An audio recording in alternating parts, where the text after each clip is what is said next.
Hello and welcome. This is Kristen from the Online Selling Show, and I wanted to do a multi-part series on, are you thinking about really making this a full-time income?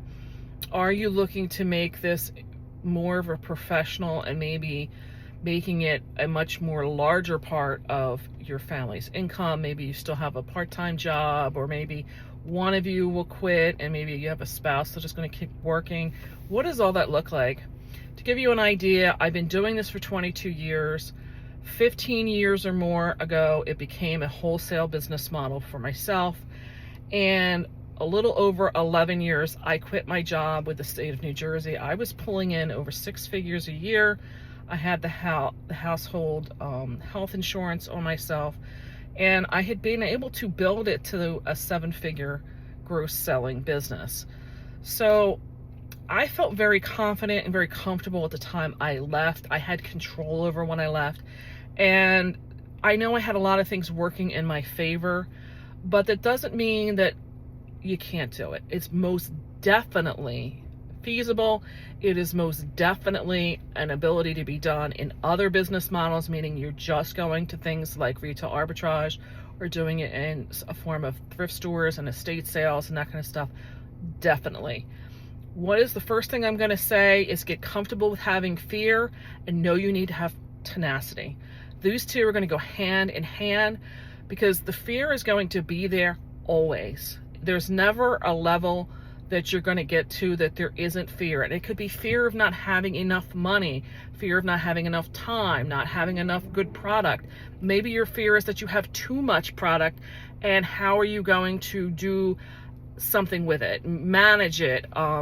There is always something that you're going to put in your mind that's going to tell you you're not good enough, the products aren't good enough, there's maybe not enough information that you have, or things are going to be too tough because of the learning curve of trying to figure out a new marketplace. There's always going to be something in your head that's going to give you doubt and fear.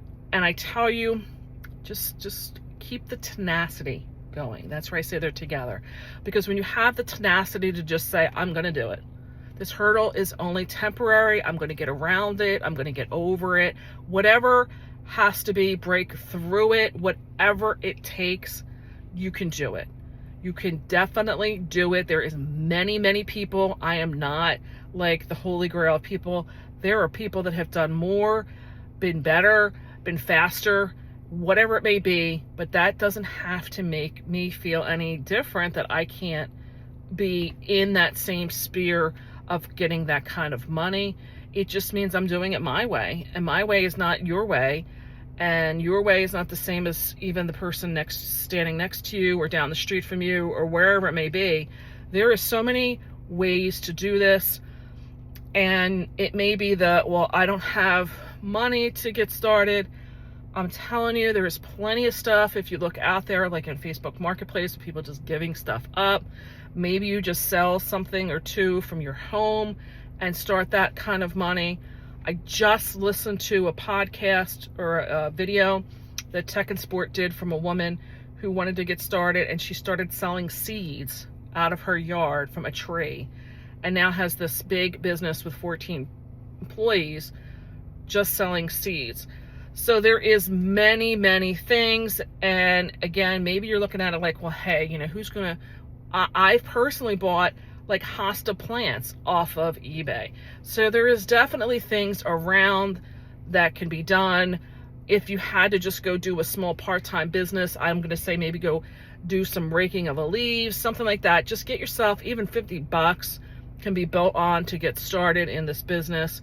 You just have to have the mental capacity to tell that doubt in your mind that it's not going to control you, that you're going to have the tenacity to know that when something comes your way, and there will always be hurdles, that you're not going to let it stop you, and you're going to just keep going at it and picking away. I'm going to tell you, I just restarted. I've been doing this for 22 years, but I started a new eBay business on June 15th, and I've had to learn so many new things because they weren't necessarily there when I started my original eBay business, but now having them as a hurdle here today has been because it's evolved. The marketplace has evolved, and what I had to do, I don't even remember what I had to do on a lot of this to get started, because that was 22 years ago. And just recently, I had a plan in place on how I was going to manage trying to pre-list stuff for a time when I'm too busy in my regular business. And I had to realize, like, I can't list 2 or 3 months worth of listings. I'm only able to do it for 29 days. There's always going to be something that's going to come up that's going to make you feel that you are just overwhelmed and tired, and you have to pull from the bottom of the tank just to get through to the next day. Give yourself grace. Understand that what happens today, tomorrow is a new day. You can get back up again. Highly recommend that you check out. I will have some shorts coming out about who I've listened to get through some of those difficult times and how they've given me motivation to do that. Highly recommend you pick up and listen to those. They will be available on this YouTube channel, and I hope I was able to help. If anything, just take a small step today. I'm telling you, you'll thank yourself. The person that's coming in a month, who you'll be, will thank you for who you are today, for taking that first step. So I appreciate you listening, and I'll catch you in the next one. Bye.